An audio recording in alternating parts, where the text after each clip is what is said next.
স্বীকার করতে চাচ্ছে। আপনারা কি সেটা করতে দিবেন? আপনারা কি সেটা করতে দিবেন? খানসামা উপজেলা বিএনপির এক বিন্দু রক্ত থাকলে এই কাজ খানসামার মাটিতে আমরা কখনো করতে দিব না। আজকে 2 দিন আগে উনি আমাকে ফোন দিয়েছিল। ফোন দিয়ে কি বলে যে আপনি তুহিন সাহেব। আমি বললাম আমি সাহেব না ভাই, আমি তুহিন। বলে কি খবর ভাই? আমি কর্নেল মোস্তাফিজুর বলছি। ভাই আমি আপনার সঙ্গে একটু পরিচয় হতে চাই। আজকে দেখেন তার সে পরিচয় হতে চায়। সে বিএনপির তুহিনকে চিনে না, সে বিএনপির আমিনুল হক বিএনপিকে চিনে না, সে ইউনিয়নের সভাপতি মাহমুদ আলী সরকারকে চিনে না, আব্দুল জলিলকে চিনে না, লোকমানকে চিনে না, সে চিনে না বিএনপির নেতা কর্মীকে। সে কি পরিচয় হতে চায়? সে আজকে আওয়ামী লীগের ফ্যাসিস্টদের সঙ্গে নিয়ে সে আজকে গোলাপানিতে মাছ শিকার করতে চায়। তার অবৈধ সম্পদ রক্ষা করার জন্য আজকে বিএনপিতে আসে সে, যার বিএনপির প্রশ্রয় নিয়েছে অবৈধ সম্পদ রক্ষা করতে চায়।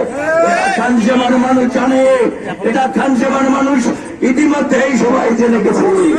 তাই আমাদের ঐক্যবদ্ধ থাকতে হবে। আমাদের ঐক্যবদ্ধ থেকে আমাদের বিএনপিকে রক্ষা করতে হবে।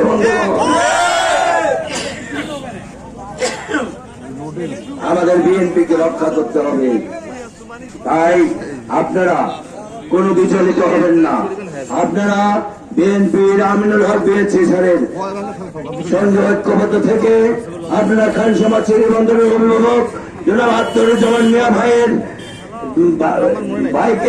ভাইয়ের সাথে থেকে আগামী দিনে আমরা 1 থেকে 5 সাল পর্যন্ত যেভাবে বিএনপি এই আসনটি দিয়েছিলাম, আমরা সরকার গঠন করেছিলাম, তার ধারাবাহিকতায় ইনশাআল্লাহ আগামী ডিসেম্বরে যে নির্বাচন হবে সেই নির্বাচনে আমরা আবারও প্রতিনিধি পাঠাতে চাই। বন্ধুগণ, আমরা প্রতিনিধি পাঠাতে চাই। আর আজকে আওয়ামী লীগের দোসররা আজকে আওয়ামী লীগের সঙ্গে আঘাত করে কিভাবে এই আসনটা অন্য কোথাও চলে যায় এই পায় তারা করতেছে। বন্ধুগণ, তাই আপনাদের ভুলে গেলে হবে না। আমরা খানসামা উপজেলা বিএনপি অনেক সুসংগঠিত, আমরা অনেক সুসংগঠিত। আমরা কোনো বিশৃঙ্খলা চাই না। আমরা যদি বিশৃঙ্খলা চাইতাম আজকে রক্তের বন্যা হয়ে যেত। আমরা আমাদের নেতা কর্মীদেরকে বিভিন্ন ভাবে বিভিন্ন জায়গায় অবস্থান করিয়েছি। আমাদের প্রশাসন আমাদের অনুরোধ করিয়েছি তারা অল্প সময়ের মধ্যে চলে যাবে। অল্প সময়ের মধ্যে যাওয়ার পর তারপর আপনারা অনুরোধ করেন।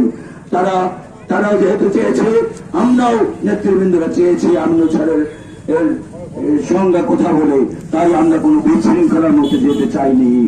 আপনারা সবাই ঐক্যবদ্ধ থাকবেন, সবাই আমরা ঐক্যবদ্ধ থাকবো।